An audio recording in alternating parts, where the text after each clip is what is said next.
Très bien. Est-ce qu'on m'entend ? On t'entend bien. On m'entend bien avec ma voix de nasale là. C'est chic là. C'est l'hiver. Je mettrai un petit effet audio. J'ai voix masculine forte. Ouais, en vrai, de toute façon, je parle tout le temps du nez, mais alors là, c'est encore pire. Quoi. Je pourrais chanter du Britney, genre. N'hésite pas. Tu peux tout faire. Tu peux tout faire dans The Best Club. Cool, très bien. Podcast très libre.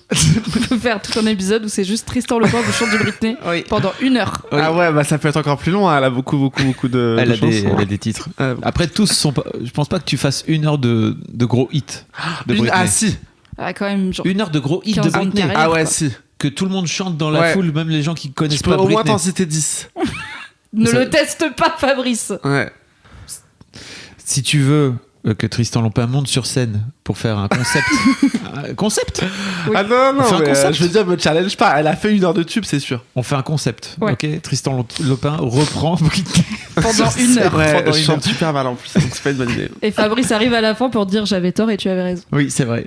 C'est parti. Your goal. C'est parti. Coucou, c'est Mimi. Coucou, c'est Fab. Et bienvenue dans The Boys Club. Boys Club. Mais jamais synchro. Non. C'est le miracle. Je vois ça, ouais. The Boys Club, c'est le podcast de Mademoiselle sur la masculinité où un mardi sur 2, Fab et moi, on reçoit un mec qui nous parle de son rapport à son genre. Et aujourd'hui, nous sommes avec Tristan Lopin. C'est moi. Oups. L'enthousiasme. L'a encore fait. On est parti. Bien tenté. Tristan Lopin, je suis ravie de te recevoir. Tu étais sur ma liste d'invités depuis avant que le podcast existe. C'est vrai ? Oui. Le day one. Tout à fait.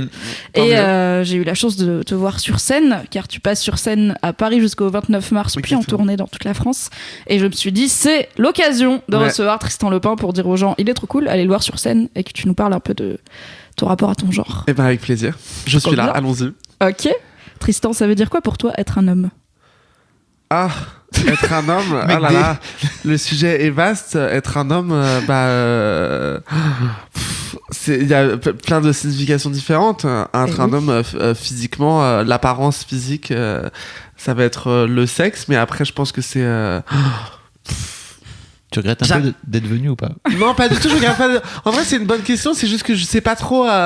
Tu vois ce que ça veut dire ? J'en sais rien. Il n'y a pas de bonne. Il n'y a pas de réponse, hein. J'ai l'impression. Je suis un homme parce que je me sens bien dans le corps qu'on m'a donné à ma naissance, quoi. Donc, a priori, je suis en phase avec mon physique. Enfin, pas avec tout, puisque j'ai plein de défauts qui me rendent ouf, mais. On en reparlera. En tout cas, ça me pose pas de problème.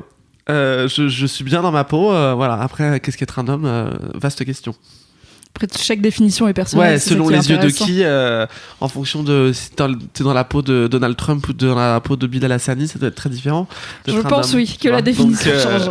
Voilà. Et du coup, on va découvrir quand on est dans la peau de Tristan Lopin. Voilà, je serai entre les deux. Okay. Je serai entre Bilal Hassani et Donald Trump. Tu vois. J'espère que t'es un peu plus d'un plus côté que de l'autre, Bilal, hein. quand même. Oui, je suis proche de Bilal, ouais. J'allais dire, sinon c'est la violence. Moi, je me rapproche de Donald Trump. Ok, on va arrêter le podcast maintenant. Bah déjà, tu m'as fait la bise, mec, et tu m'as pas serré la main de façon extrêmement virile en m'écrabouillant le. Non, mais attends, tu t'es quasiment jeté sur moi, hein, si on peut le dire. Ok, bah alors, allons-y. Faut pas tendre des perches, Fabrice. Ça va. Non, c'est trop facile. J'avoue. Du coup, pour comprendre ce que ça veut dire pour toi être un homme, il faut comprendre comment t'es devenu un homme, en commençant par ton enfance. T'étais quel genre de petit garçon ? J'ai été un petit garçon très réservé. Surprenant. Ah ouais, je sais, c'est très surprenant, mais très réservé jusqu'à, je pense, mes 12-13 ans, où il y a eu une espèce de switch où je suis devenu assez populaire, entre guillemets, au collège et puis après au lycée. Mais à la base, moi, j'étais vraiment très renfermé sur moi-même. Très timide, je mettais toujours mes 15 ans à manger le moindre truc à table, mes parents en pouvaient plus. Non, ouais, je suis une grosse surprise en fait. À la base, pas du tout. Très renfermé, ouais. Et c'était quoi ton schéma familial ? Qu'est-ce qui faisait que même en famille, parce qu'il y a des enfants, moi j'étais une enfant très timide, mais pas en famille. Dès que je sortais de ma famille, j'avais peur de tout le monde, mais en famille, j'étais genre chill. Bah, je sais pas, je pense que c'est... J'ai 2 grandes sœurs. Mes parents sont toujours ensemble, ils étaient ensemble quand j'étais petit. Je sais pas, j'imagine que je devais pas me sentir légitime. Enfin, je sais pas, quand on est enfant, les gens prennent beaucoup de place autour de nous et je pense que je devais pas trop savoir où était la mienne et que je devais pas trop me sentir légitime. Donc dans ce cas-là, on prend le moins de place possible et on observe. J'ai longtemps observé, même aujourd'hui, hein, quand je suis dans un groupe de nouveaux gens et que je connais pas trop et tout, j'ai tendance vraiment à observer. Plutôt que tout de suite être un peu dans l'agressivité. Donc j'ai toujours ce petit garçon un peu en moi. Hein. Ouais. T'as beaucoup d'écart avec tes grandes sœurs ? On a 7 et 4 ans. Ok. Donc oui, ça pas va. mal. Hein. Bon, plus jeune, c'est plus jeune, c'est handicapant beaucoup. entre guillemets, mais ça va. On s'est toujours plutôt bien entendu. Hein, mais ouais, Et elles prenaient de la place, tes grandes sœurs, c'est pour ça peut-être ? Elles ont pris de la place. Ouais, elles ont pris de la place. Ouais. Elles ont pris de la place. Et puis après, moi, je pense que j'ai toujours été un petit garçon plus dans mes pensées ou plus dans une démarche un peu, je pense, où je me posais plus de questions que la majorité des enfants peut-être, et qu'il y a un moment donné où on se dit peut-être que je corresponds pas tout à fait à, tu vois, l'image classique de l'enfant type en fait, qui joue, moi je pense que je me posais déjà beaucoup de questions et peut-être que intérieurement je me demandais si je correspondais tout à fait au monde dans lequel je vivais, quoi. On se pose beaucoup de questions quand on est enfant. Pas tous les enfants, je pense. Enfin, moi je m'en suis posé beaucoup. Est-ce que t'avais un monde imaginaire ? Est-ce que t'avais des passions dans lesquelles tu te réfugiais ? Ado, j'ai beaucoup dansé. Petit, je faisais beaucoup de dessins. Et après, ouais, je jouais beaucoup avec mes pluches. J'ai toujours eu des mondes un peu imaginaires. Avec mes sœurs, on avait tous un monde un peu imaginaire et on jouait tous un personnage. On avait tous un personnage. Moi, je me souviens, j'étais Dieu des sables. Donc genre, je pouvais activer des tempêtes de sable et tout. C'est la base en même temps. Hein. Et ouais, et je me ça souviens qu'on veut. même que quand j'étais, j'avais 11 ans déjà, je me souviens on partait souvent en vacances avec mes parents, ils nous emmenaient faire des voyages hyper beaux et je me souviens d'une fois on était au Maroc et puis j'étais dans la chambre et puis en fait je jouais à être une espèce de grosse célébrité dans la chambre d'hôtel avec mes sœurs et je faisais des parodies de chansons. J'avais fait une parodie de Britney de Baby One More Time justement Déjà à l'époque. et j'imaginais, je faisais les tu sais, les cris du public et tout derrière et tout, tu vois, j'étais en mode donc ouais, j'ai des mondes imaginaires, ouais, j'en ai eu plusieurs. Et du coup, c'est marrant parce que t'es extrêmement timide et réservé, mais tes mondes imaginaires, ils sont déjà très... Enfin, tu vois, t'es un dieu, t'es Britney, c'est très drama, quoi. C'est très... Ouais, parce que je pense que je me suis toujours dit... il se passera un truc, en fait, tu sais. Ça, c'est les moments où tu te dis, bon, là, je sais pas, c'est pas trop le moment.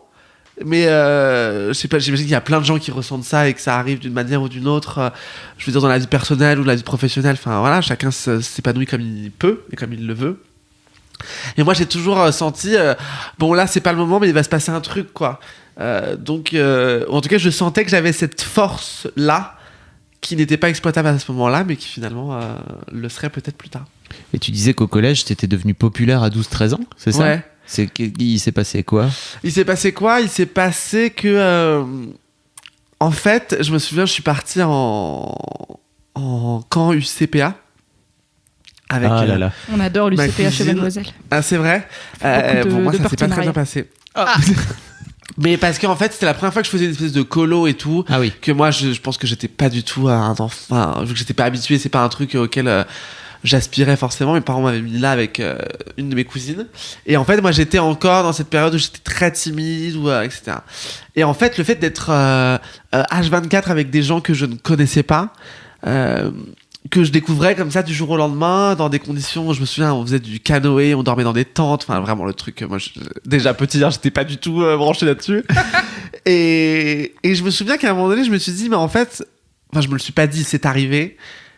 J'ai trouvé les ressources en fait de m'imposer au groupe, tu vois, c'est-à-dire que en fait quand t'es timide c'est très compliqué de te dire à un moment donné, c'est de t'avancer, de dire en fait je suis là et je suis quelqu'un de cool, parce qu'en vrai quand t'es timide en fait t'es rarement quelqu'un de cool, enfin, tu vois, à 13 ans les gens bon. Et en fait je sais pas, d'un coup il y a eu un espèce de vraiment de switch, je pense, dans ma tête, où d'un coup je me suis mis à envisager les gens autrement. C'est-à-dire que je pense que j'ai créé une espèce de système de défense avec l'humour, en fait, où du coup je commençais à taquiner un peu les gens et en fait à renverser un peu la vapeur.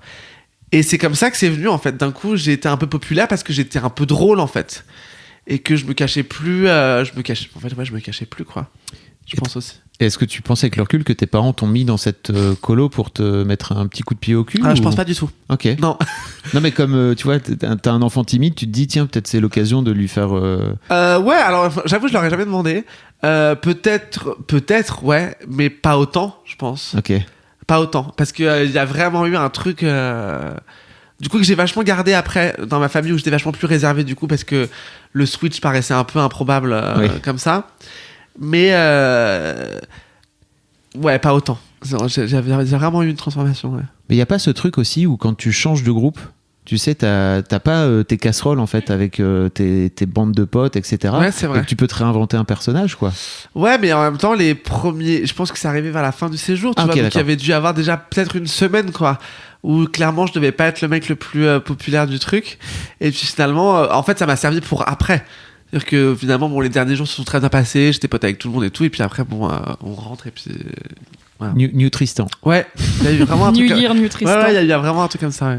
Est-ce qu'à ce moment-là, quand tu décides de redéfinir tes rapports avec les autres, est-ce que c'est différent selon les filles et les garçons ? Inconsciemment, ouais, je pense, parce que j'ai toujours été plus proche des filles. De manière générale. Après, j'ai toujours eu des potes, même hétéros. Enfin, je veux dire, la majorité de mes potes proches sont plus hétéros. Mais ouais, j'ai toujours été plus proche des filles. Franchement, je saurais pas trop dire pourquoi, parce que. Mais peut-être justement parce que j'avais une maturité peut-être plus exacerbée et plus développée plus tôt que les garçons, quoi, et que du coup j'étais plus ouvert à certains questionnements que d'autres garçons, quoi. Les garçons souvent Teubés. De quoi ? Les garçons sont teubés. Ouais, enfin, à l'adolescence. ouais, il y a un côté plus primaire, quoi. Pas tous évidemment, mais je veux dire, il y en a, enfin voilà.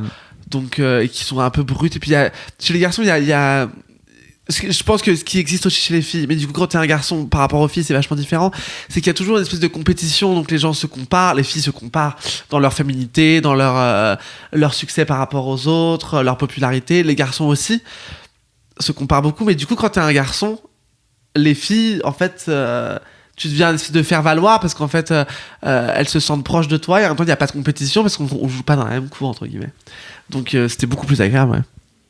Et est-ce qu'à ce moment-là, tu sais déjà que t'aimes les garçons ? Moi, je pense que ouais, je l'ai toujours. Ça a toujours été présent. Ouais. Après, dire qu'il y a un moment donné où ça s'est manifesté ou pas, non, je dirais pas, mais.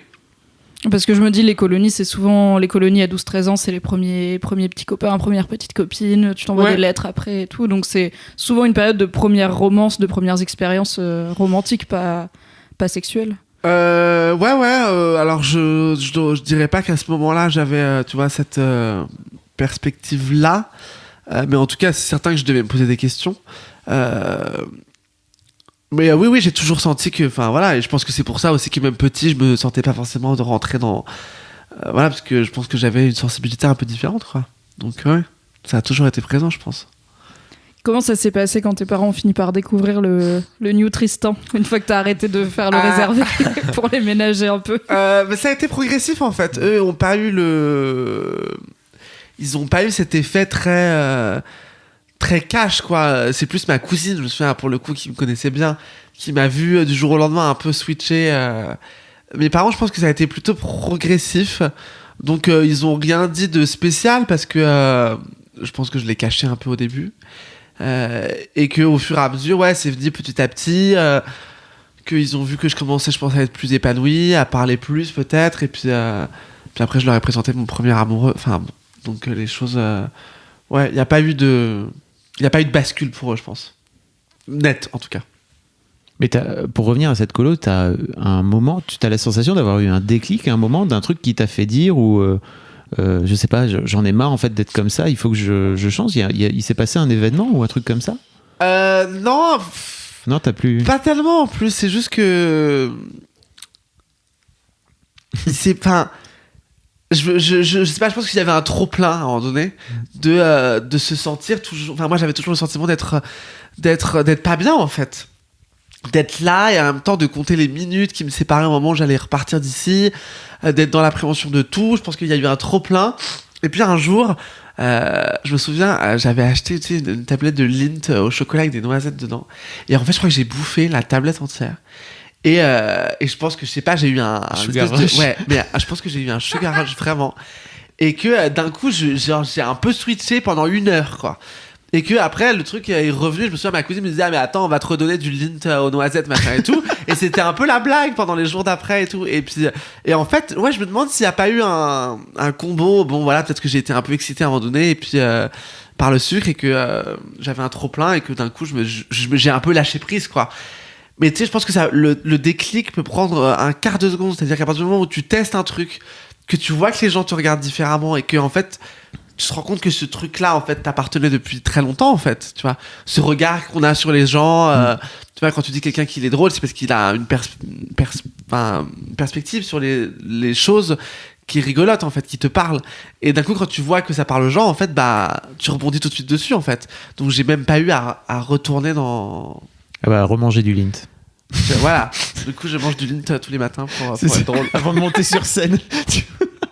La pilule magique aux noisettes. Exactement, c'est ça, ouais. Le mec est sponsor, faut le savoir. Même pas, en plus. On aurait dû demander à Lynn si on avait su. T'as mentionné que t'as fini par amener ton premier amoureux à la maison. Ouais. C'était qui ton premier amoureux? Ça s'est passé comment? Ça, c'est... Comment il s'appelait? C'était quoi son prénom déjà? Il s'appelle Bruno. Hmm. Il s'appelle Bruno. On l'embrasse. Et ouais, carrément. Bisous Bruno. Et ça s'est bien passé. Au début, il venait sans que mes parents soient au courant ni rien. Et puis à un moment donné, je pense que ça a été un peu cramé. Voilà, évidemment, au début, c'était pas évident parce que je pense que c'est jamais ce que les parents souhaitent pour leur enfant. En dehors du fait que ça leur plaît pas que deux garçons soient ensemble ou deux filles soient ensemble. Je pense que le fait est que la société aujourd'hui est quand même pas hyper à l'aise avec toutes les sexualités, et que on ne souhaite jamais que ton enfant vive une vie moins facile que celle des autres, et que forcément aujourd'hui c'est plus facile d'être hétéro que d'être homosexuel. Enfin bon, on va pas se cacher là-dessus. Mais finalement ça s'est bien passé. Ils ont ouais, je pense que ils se sont toujours posé des questions à ce moment-là, de savoir pourquoi c'était quand même il y a genre 16 ans, quoi. Donc en fait, il y a 16 ans, on se posait encore les questions de savoir qu'est-ce que j'ai fait, ou qu'est-ce qui s'est passé, quoi. Aujourd'hui, on se pose plus trop, enfin, je crois pas, moi en tout cas. Mais à cette époque-là, ouais, je pense qu'il y a eu ces questions-là, mais ça s'est bien passé, ouais. Au niveau de tes sœurs aussi, ça s'est bien passé? Ouais. Après, vous savez, il y a toujours des propos un peu chelous. Et j'en ai même pas en tête d'ailleurs. Hein. Mais il y a toujours des trucs où je me suis dit, je sais pas, ça me paraît bizarre de. Tu vois, des trucs, en fait, on te pose des questions. Une forme de curiosité. Ouais, de la chelou. curiosité un peu mal placée. De tu vois, c'était pas mes sœurs, mais je me souviens quelqu'un qui m'avait dit, mais genre, qu'est-ce qu'ils vont dire les autres, tu vois, enfin, genre. T'es là-bas, en fait, je te le dis, mais on s'en fout. Enfin, ouais, voilà. Bon, rien de très original, hein, malheureusement. Bah, en même temps, c'est une expérience que plein de gens ne connaissent pas, puisque plein de gens sont hétéros et du coup n'ont pas vécu toutes ces questions qui peuvent paraître évidentes en fait quand elles sont fait partie de ta vie, mais c'est toujours bien d'informer, je pense, les gens sur toutes les petites questions en fait qui sont pas méchantes dans leur intention, mais qui sont un peu chiantes quand même. Ah bah bien sûr, mais ça marche pour tout, hein. Ça marche même dans le rapport au corps. Moi, je vois des... Enfin, tu vois, quand tu dis pas à quelqu'un qui est en surpoids, tu fais pas des blagues. Enfin, tu vois, les gens, à partir du moment où les gens sont différents, tu sais, il y a toujours un truc où on rentre pas dans la norme. On pose toujours des questions qui sont un peu improbables. On fait toujours des blagues un peu chelous, tu sais, parce que comme ça nous appartient pas, d'un coup, il y a une espèce de curiosité un peu mal placée, quoi. Je pense que c'est la même chose pour la sexualité, quoi. Les gens s'intéressent de manière un peu bizarre aux choses, quoi. Ils sont curieux. Ils sont curieux. Est-ce que à quel âge t'as su que tu voulais faire de la scène?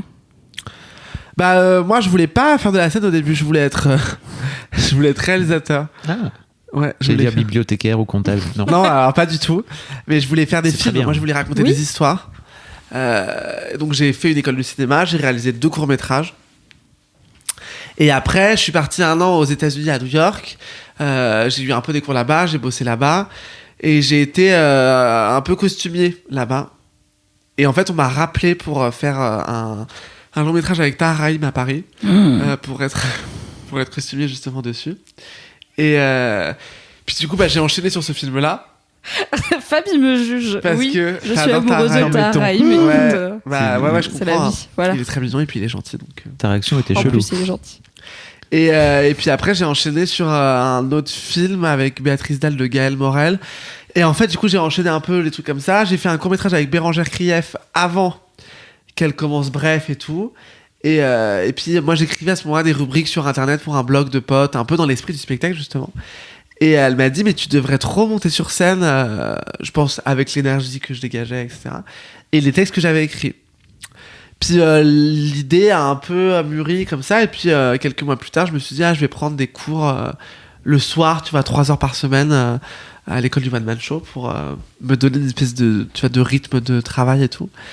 Et puis en fait, au bout de quelques mois, j'ai rencontré mon metteur en scène par hasard qui faisait un remplacement une semaine, qui m'a vu sur scène et qui m'a dit, mais si tu cherches un metteur en scène, moi ça m'intéresse. Et puis voilà, mais c'était pas du tout prévu. C'est quoi ton rapport à la scène du coup? Parce qu'il y a un côté très qui peut être très intimidant pour beaucoup de gens de monter sur scène et de parler dans l'espoir de faire rire les gens, et si jamais ils rient pas, quoi parler devant des gens, c'est compliqué. Ah bah ouais, bah de toute façon rire, il y a des gens qui rient, enfin tu vois, il y a des gens qui rient intérieurement et qui rient pas en vrai. En fait, cette peur de pas faire rire les gens, il y a des soirs où les gens rient plus et des soirs où les gens rient moins, ça veut pas dire que ça leur plaît moins, c'est juste que chacun a sa manière d'exprimer son rire et que malheureusement il y a des gens qui sont assez silencieux. Après c'est la scène, c'est clairement un exutoire, enfin je veux dire, moi c'est ce que m'avait dit ma psy une fois, parce que moi je passe mon temps à m'interroger sur le regard que les autres portent sur moi. Elle me dit, vous faites quand même un métier où vous choisissez qu'il y ait 350 personnes tous les soirs qui soient devant vous en train de vous juger, quoi. Mais c'est que moi, je choisis le moment, tu vois. C'est-à-dire que je me dis, ok, là, j'y suis. Pendant 1h15, en fait, c'est ça. Oui, c'est ça, t'es en contrôle, quoi. Parce que, Ouais. et puis les gens, ils viennent te voir, toi, ils se retrouvent pas en face de toi par hasard. Non. Mais au moins, je dis, je déballe mon truc, je déballe, voilà. Ouais. C'est un exutoire, c'est clair. J'ai envie de creuser un peu le sujet de ta psy, parce Ouais. qu'on n'a pas beaucoup. Je m'en doutais. Parce qu'on n'a pas beaucoup d'invités qui ont déjà été en thérapie, ou en tout cas qui le confient au micro. Ouais. On en a eu plusieurs qui disaient qu'ils avaient peur d'y aller pour diverses raisons. Du coup, ça fait combien de temps que tu vois une psy? Je la vois plus, là. Mais je l'ai vue pendant, je sais pas, 8 ans. 8-9 ans. Je la vois plus depuis 1 an parce qu'on a décidé que on était arrivé au bout du chemin. Waouh, bravo. Donc bravo, je sais pas, moi, ça faisait un moment que j'y pensais et puis un jour voilà, elle m'a dit qu'on était au bout et puis je l'ai vue pendant 8-9 ans. Et la question, excuse-moi, Bah, c'était depuis combien de temps tu vois ta psy, donc, je l'ai voilà. vue 8-9 ans. Et Ça puis maintenant marche. je la vois plus. Mais si je l'ai vue genre il y a 6 mois et ça faisait 1 an que je l'avais pas vue justement. Juste parce que, tu vois, pour checker, genre, tu vois. Et puis, en Reprendre fait, un café, voir si ça va. Ouais, pour la voir un peu. Et puis, en fait, voilà, ça va. Qu'est-ce qui t'a incité à aller chez la psy d'abord? Qu'est-ce qui m'a incité à aller chez la psy je pense que j'étais un petit garçon assez angoissé quand même, déjà, quand j'étais petit et tout. Que l'adolescence est pas forcément un passage non plus évident pour qui que ce soit. Avec tous les questionnements relatifs même à la sexualité, etc. Au regard des autres. Voilà, je pense que j'étais quelqu'un d'assez anxieux, je le suis toujours, hein, mais d'assez anxieux, et du coup, on a tous, tu sais, des trucs à régler de notre enfance, avec nos parents, notre famille.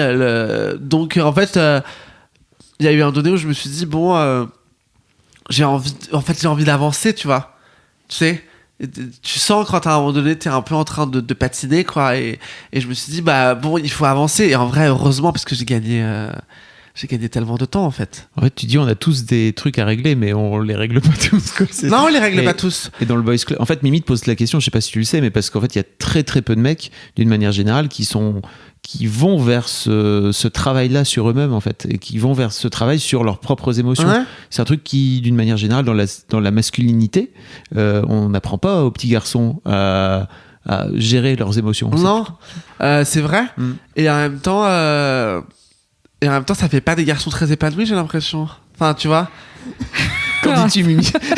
Bah, plutôt peu, oui, parce qu'ils savent pas comment confronter leurs émotions et comment les gérer, donc forcément, tu peux pas être très épanoui si tu sais pas qu'est-ce qui se passe dans ta tête et dans tes tripes, quoi. Ouais, et que tu vois, même moi je le vois dans l'humour, tu vois. la majorité des mecs passent plus de temps à rire des autres qu'à rire d'eux-mêmes, tu vois. Alors qu'en fait, ce qui est drôle, justement, c'est de dire qui tu es toi, en fait. Enfin, tu vois, pourquoi est-ce que toi, c'est risible rire tu vois, d'une communauté ou d'une autre, ou rire d'une meuf qui fait ci, qui fait ça. Tout le monde le fait, en fait. Enfin, tu vois. Ce qui est intéressant, c'est de dire, en fait, toi, c'est quoi, en fait, ton truc, tu vois. Genre, qu'est-ce qui fait que tu montes sur scène en fait, c'est juste pour nous parler de... tu vois, je viens de là, et du coup, bah, machin, avec ton micro, ça va être crevé, quoi. Il y a des gens, tu te dis, mais c'est terrible. Qu'est-ce qui fait, en fait, quand tu sens que tu patines, alors c'est une question qui va être un peu compliquée à formuler, mais qu'est-ce qui fait qu'à ce moment-là, dans ta tête, c'est normal, enfin, c'est envisageable d'aller voir une psy? Est-ce que tu connais des mecs qui ont été... Enfin, je pense qu'il y a beaucoup de mecs pour qui c'est même pas sur le radar, en fait, quand ils se sentent pas bien, parce qu'ils savent même pas qu'un mec peut aller chez un psy, pour caricaturer, tu vois. Est-ce qu'il y a un truc dans ta vie qui fait que pour toi, ça te paraissait une option tout à fait valable? J'avais une copine à ce moment-là qui y allait. Et puis je crois que j'en ai parlé à ma mère. Je lui ai dit voilà, après mes parents sont des gens assez ouverts d'esprit, donc ça a pas posé de problème. Et puis je pense que c'était le moment justement où tous ces trucs de sexualité se mettaient en place de manière plus ouverte et plus établie avec eux. Donc je pense que justement c'était plutôt une bonne chose, je pense, pour mes parents. Enfin, ils l'ont pas vu d'un mauvais œil en tout cas. Et puis voilà, moi je pense que j'avais passé tellement de temps à ruminer plein de trucs et à, tu vois, être dans la timidité, dans être enfermé, etc., que je me suis dit, mais en fait, il y avait un truc qui avait commencé à se débloquer. Et je me suis dit, il faut absolument que je trouve le moyen de lâcher complètement prise, quoi. Parce que sinon, ça va être hyper handicapant pour le reste de ma vie. C'est vrai, je pense qu'il y a plein de gens qui sont très handicapés par tout un tas de choses qu'ils ne règlent pas. Et du coup, si t'as arrêté de voir ta psy, ça veut dire que vous avez débloqué ce qui pouvait l'être? Ouais. Enfin, en tout cas, je pense que je pense que je suis toujours rempli de plein d'angoisses, etc., mais que j'arrive à les gérer, en tout cas. Enfin, tu vois, j'arrive à vivre avec au quotidien et que j'arrive à vivre avec moi-même sans que ce soit trop compliqué. Donc, ouais, ça va. Est-ce que parmi ces angoisses, il y en avait qui étaient liées à ton genre? Est-ce qu'il y en avait qui étaient liées à peut-être ce qu'on attend d'un homme dans la société, ou ce que des possibles partenaires peuvent attendre d'un homme auquel tu corresponds? Pas tellement. Étrangement, je pense que j'ai été assez libre là-dessus. Assez tôt, parce que déjà mon père est pas du tout un homme qui rentre dans des clichés du père qui m'aurait dit qu'il faut pas pleurer, qu'il faut pas, tu vois, mon père sait pas bricoler, mon père s'intéresse pas du tout aux voitures, mon père regarde pas le foot, enfin, mon père et mes parents m'emmenaient voir quand j'étais petit, ils m'emmenaient voir à partir de l'adolescence, j'allais voir avec eux des films iraniens sur la condition des femmes, tu vois. Je me souviens, on est allé voir, et c'est eux qui m'ont emmené voir Virgin Suicide de Sofia Coppola au cinéma. C'est sorti, je sais pas en quelle année, mais j'étais petit, j'étais ado, quoi. Je devais avoir 13 ou 14 ans, quoi. Donc mes parents ont toujours été alors voilà, ils font certainement partie d'une espèce ils sont d'intellectuels parisiens un peu bourgeois, mais bon, bah tant mieux finalement. Mais du coup, ils m'ont toujours ouvert à ce truc un peu, oui, de l'émotion et de pouvoir les exprimer, en tout cas à travers le cinéma. C'est pour ça que j'ai voulu en faire d'ailleurs. C'est parce que je trouve que c'est un très bon vecteur pour les gens de pouvoir se connecter au vécu et à l'histoire, aux émotions d'autres personnes. En fait, je trouve qu'on est très autocentré, et de voir tu vois, le cinéma, de vivre d'autres histoires, ça permet aussi de relativiser sur les nôtres, quoi. C'est pour ça que je suis toujours hyper agacé par les gens qui ne vont au cinéma que pour se divertir. Parce que je trouve que il y a tellement de choses à voir et tellement enfin, tu vois, de cultures différentes, et c'est tellement un moyen qui te permet de voyager, de voir d'autres choses, que je trouve ça hyper agaçant. Mais pourtant, t'as t'as décidé de faire de ton métier un vrai divertissement. Alors même si tu portes des messages sur scène, tu viens quand même, tu ramènes quand même les gens pour les faire rire, donc pour les divertir. Ouais, bien sûr. Ouais, bien sûr. Mais je trouve qu'il y a plein de films de divertissement, de comédie que je trouve qui passent des messages très importants. Dernièrement, tu vois, j'ai vu Les Invisibles. J'ai trouvé ça hyper cool parce que et j'ai aucun problème contre genre les divertissements purs, genre moi je suis hyper fan de Le Père Noël est une ordure qui n'aborde aucun sujet particulièrement houleux ni rien a priori. Je suis très friand, mais je trouve ça toujours hyper intéressant de pouvoir faire rire les gens en les faisant un tout petit peu réfléchir, quoi, tu vois, leur amener un peu d'émotion et voilà. Et le spectacle fait rire, évidemment, et en même temps, il parle d'un sujet qui est pas évident, de la rupture amoureuse, de la société dans laquelle on vit, qui nous demande de cocher beaucoup de cases, des attentes que les gens ont de nous à partir de la trentaine. Donc c'est drôle, et en même temps, je pense que quand les gens sortent du spectacle, ils savent ce qu'ils sont allés voir, tu vois. Je trouve ça important, en fait. Moi, que ça soit prise de tête, j'ai pas envie forcément. J'ai juste envie qu'en sortant, les gens se disent genre c'est cool. Voilà. Et je crois que ça marche pour l'instant. Ça marche bien. Et en plus de ton spectacle, enfin avant ton spectacle, tu fais aussi des vidéos sur internet. Moi, je t'ai connu via tes vidéos Facebook qui popaient sans cesse dans mon feed. J'étais là, ok, c'est qui ? D'accord. Qu'est-ce qu'il raconte ? Parce que vraiment, il est partout et c'est très cool ce que tu fais, donc bravo.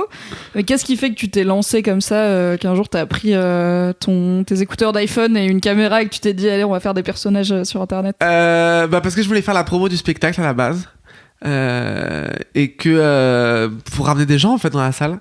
Au début j'avais commencé à les faire sur YouTube, ça marchait pas, et puis en fait ça prend du temps avant de trouver un concept cool.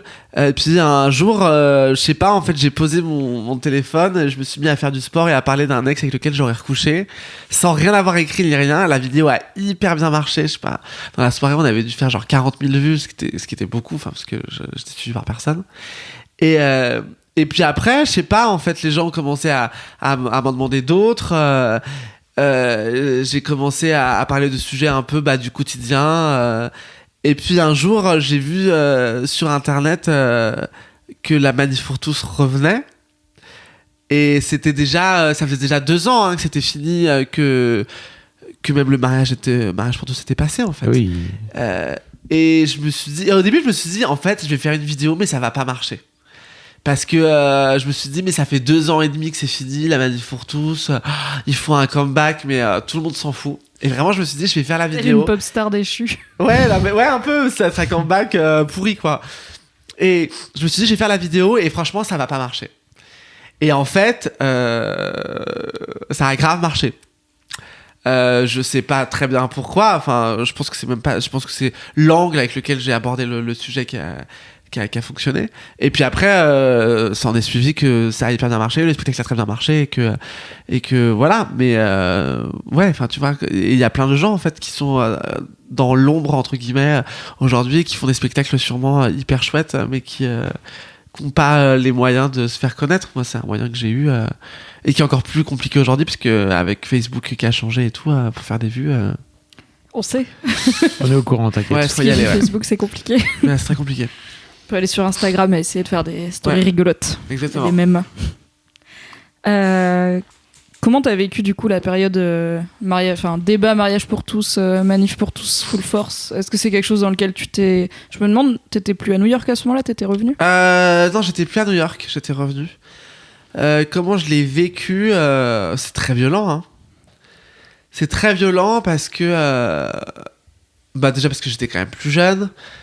Qu'on a toujours l'impression du coup que c'est un peu une attaque contre nous, quoi, forcément, et que on entend, et que le fait est que les médias relaient des propos de gens qui sont très très extrêmes, quoi, puis des gens qui font partie d'une minorité ultra violente, et que du coup on entend des choses et d'un coup on a l'impression d'être les parias de...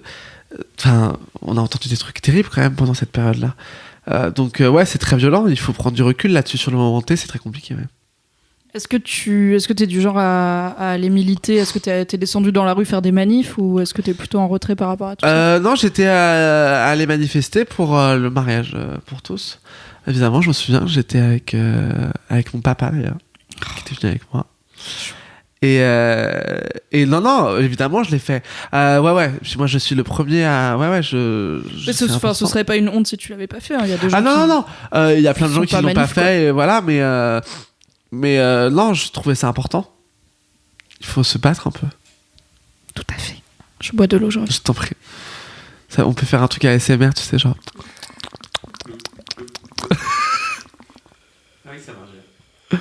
Ouais, ça marche bien. C'était cadeau. Mais comme si tu veux une chaîne ASMR de Mimi qui boit de l'eau dans sa gourde nulle.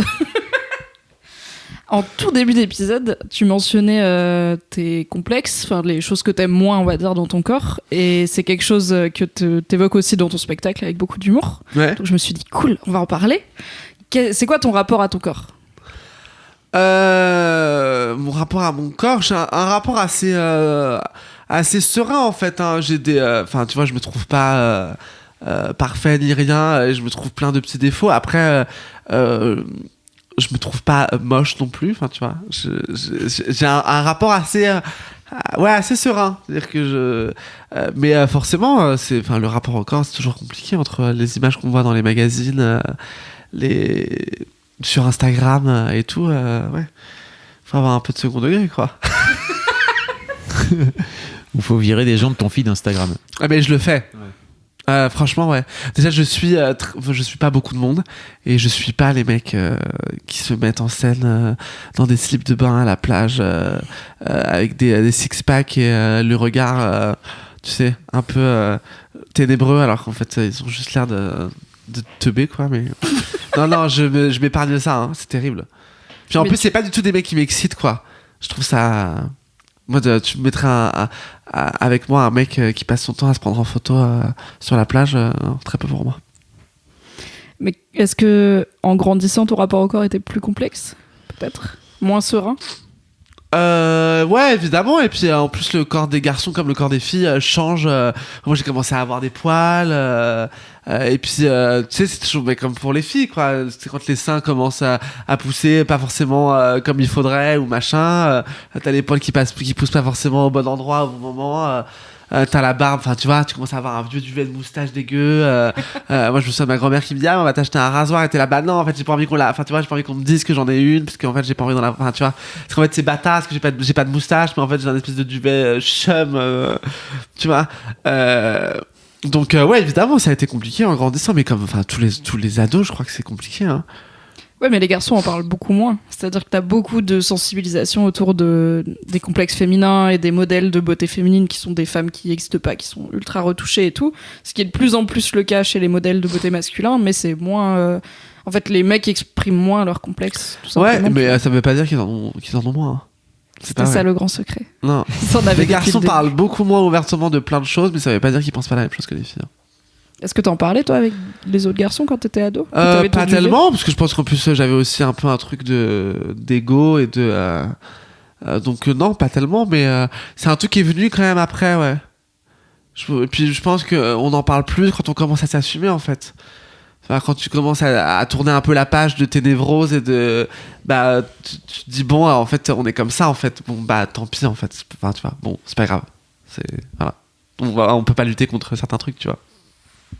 Et du coup, ça se passait comment En fait, c'est quoi la réception des mecs? Un mec qui parle de ses complexes après avoir dépassé ses névroses? Bah, moi, je l'ai fait avec des potes. On s'installe pas non plus autour d'une table pour dire attention, on va mettre ça on va mettre ça à plat. Hein. Mais c'est juste qu'il y a des moments où voilà, le sujet vient sur la table où tu te dis Enfin, je sais même pas si ça vient comme ça sur la table. C'est juste que il y a un moment donné où tu parles, je sais pas, d'un rencard que t'as eu, et puis tu te dis à un moment donné et puis on s'est commencé à se mettre à poil, et puis je me suis dit mais ça se trouve il va trouver que je suis trop poilu, ou que, enfin tu vois ce que je veux dire. Donc c'est à dire qu'en fait on parle pas ouvertement Enfin, moi, Oui, c'est t'es pas pas comme là ça en que c'est mode, arrivé. aujourd'hui, nous Moi, je allons me suis parler pas des dit, ouais, complexes. j'ai pas fait un listing des trucs que j'aimais pas chez moi et disant, attention, alors attends, là, on va parler de ça et tout, tu vois.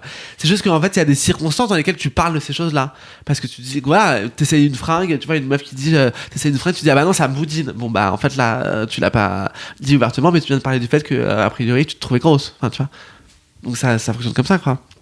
Il y a tellement de mecs que j'ai jamais entendu dire j'ai essayé un jean mais ça me faisait un gros cul, tu sais, les mecs qui... Peut-être que c'est parce que je suis une meuf et que du coup il y a ce rapport là aussi qui est différent, mais je sais pas toi si Fab t'as beaucoup de potes mecs qui te disent ah j'ai essayé un t-shirt mais bon il me boudine, tu vois.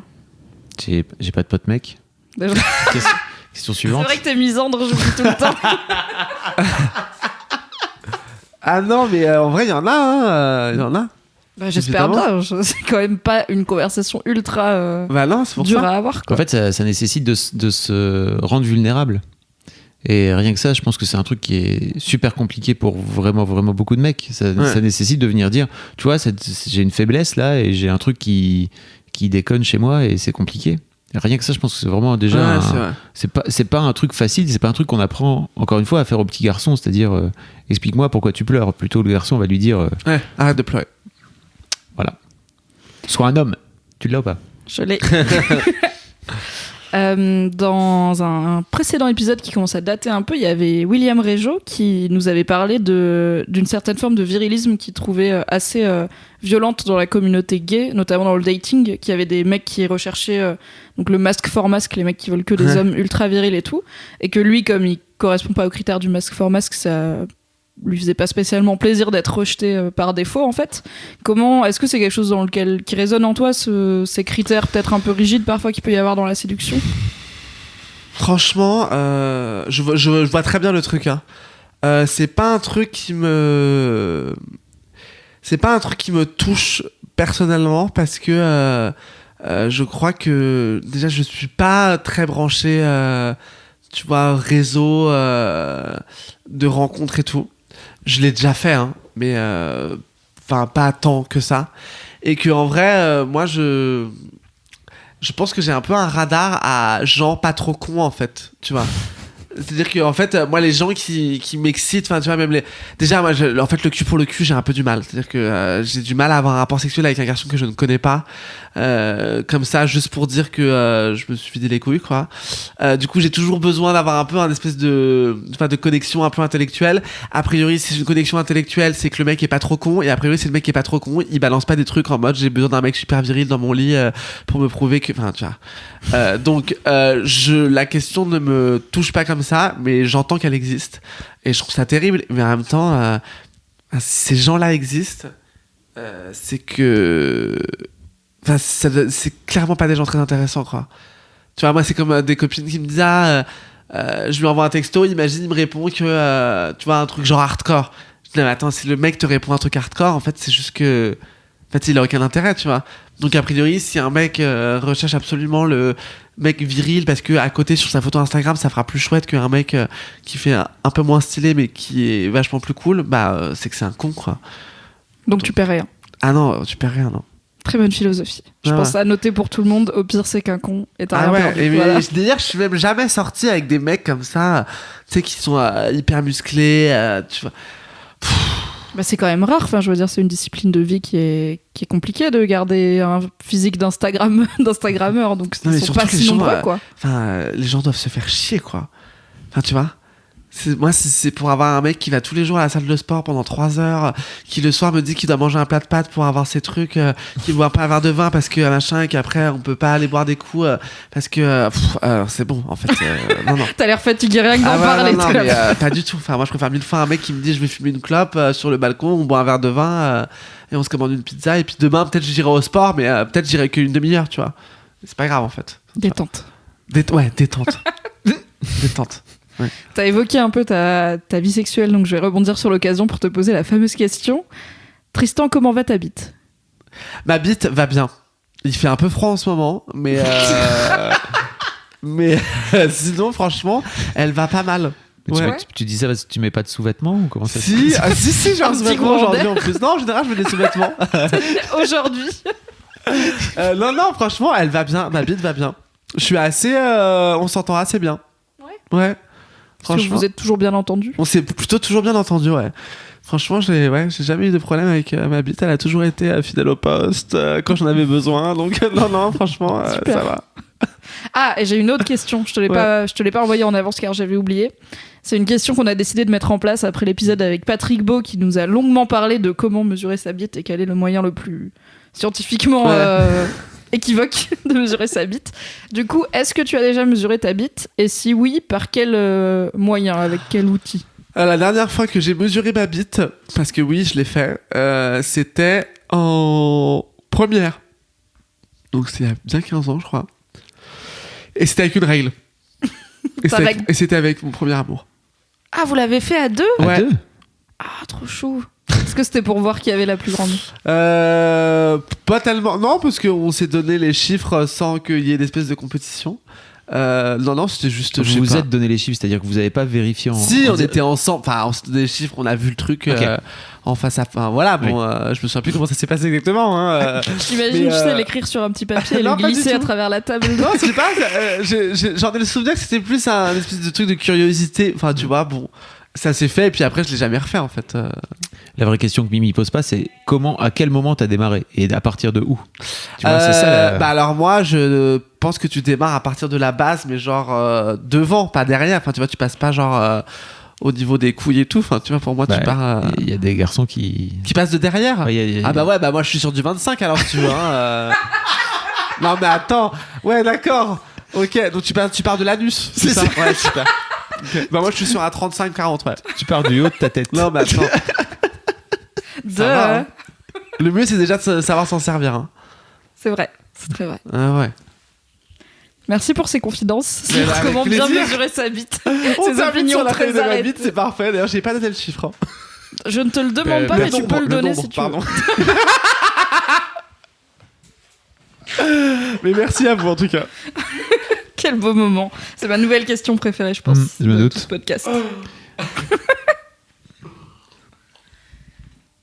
Et donc j'ai une dernière question pour toi, qui est la question que je pose à tous les invités et qui n'a pas forcément de réponse facile. C'est, est-ce que tu as un exemple de mec qui pour toi représente une masculinité positive? Alors j'y ai réfléchi, justement, et je suis sorti avec Barack Obama. Tu es sorti. Enfin, Non, je suis pas sorti, mais je veux dire, je sais pas pourquoi j'ai pensé à Barack Obama, parce que je le trouve assez bienveillant. Tu vois, je trouve qu'il a une énergie assez bienveillante. C'est un mec que je trouve assez classe. Donc, je trouve qu'il répond à une espèce de, tu vois, d'image un peu de l'homme, voilà, mais que je trouve assez élégant, assez chic, qui, il me semble, est assez quand même branché féminisme et en tout cas ouverture, tu vois, sur même les questions LGBT, etc. Et c'est pas un mec, contrairement à ce qu'on peut voir aujourd'hui avec Donald Trump, tu vois, qui impose justement son pouvoir, tu vois, en ayant des propos hardcore. Ou je trouve que c'est quelqu'un qui impose une autorité de manière assez chic et élégante. Et je sais pas pourquoi j'ai pensé à lui. C'est un très bon exemple, écoute, voilà. Je suis complètement d'accord avec ton analyse de Barack Obama. Et ben alors, c'est banco. Et comme ça, tu as pu dire au micro, je suis sortie avec Barack Obama. Ouais, j'avoue. Franchement, j'aurais bien aimé. Hein. Il est pas mal. Hein. Ça sera le titre de ce podcast d'ailleurs. Tristan Lopin révèle sa relation avec Barack Obama. Je suis sorti avec Barack Obama. Putain, je vais avoir la CIA sur le cul. C'est qui ce Tristan Lopin? Est-ce que c'est une bonne expérience ou pas d'avoir la CIA sur le cul? Je sais pas, il faudrait avoir Barack sur le cul. Je pense qu'il faut aimer un peu le BDSM et tout parce que je suis pas sûre que ce soit très tendre. À mon avis, ça doit être hardcore. Bien, on va se quitter là-dessus.